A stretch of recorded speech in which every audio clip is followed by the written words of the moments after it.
And in Connecticut, 4 counties along the state's shoreline have been declared federal disaster areas. Nearly 500,000 residents are still without power there. 3 people have died from the superstorm. Connecticut Congressman Joe Courtney joins me on the phone now. Congressman, good morning to you. Good morning, Chris. I know some residents have been forced to go back to their homes to try to see what's gone on with their houses. Give us a status report. Well, I'm driving in Stonington, the corner of southeastern Connecticut, Mystic Pizza. And a gorgeous part of the state. Oh. It is, and it's completely without power.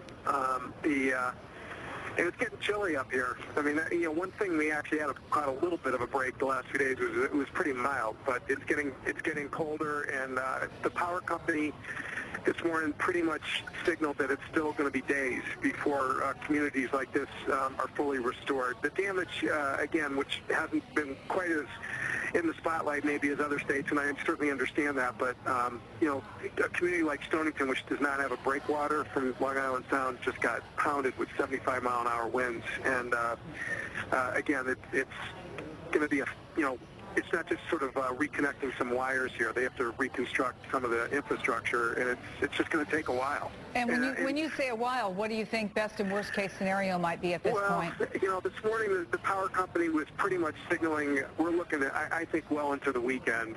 And, again, I will say this, President Obama's prompt declaration, I think, and this is my 4th FEMA event since I've been in Congress, this was the quickest turnaround, and I think it makes a big difference so that, people aren't sort of worrying about whether or not they're going to, the cost of all this will be covered or reimbursed.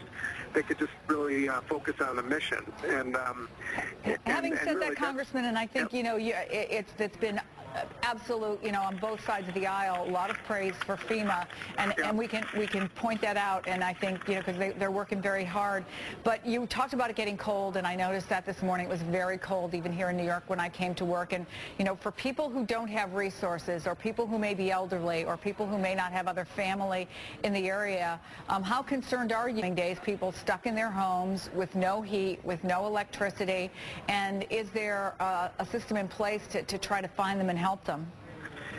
We went through this a year ago with that freak snowstorm where, power was out 8 days in my community, and it was freezing cold during that event. The Red Cross and the local fire, volunteer fire departments, which predominate in this part of Connecticut, small town eastern Connecticut, did a fabulous job. We had no loss of life a year ago, but it based on what you just said, I mean, there's no question the power not being restored for at least 3 or 4 days in many areas. They're going to have to focus on this issue of making sure people are not stranded in cold, dark houses.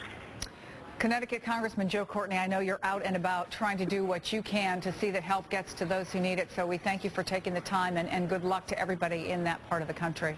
Thanks, Chris.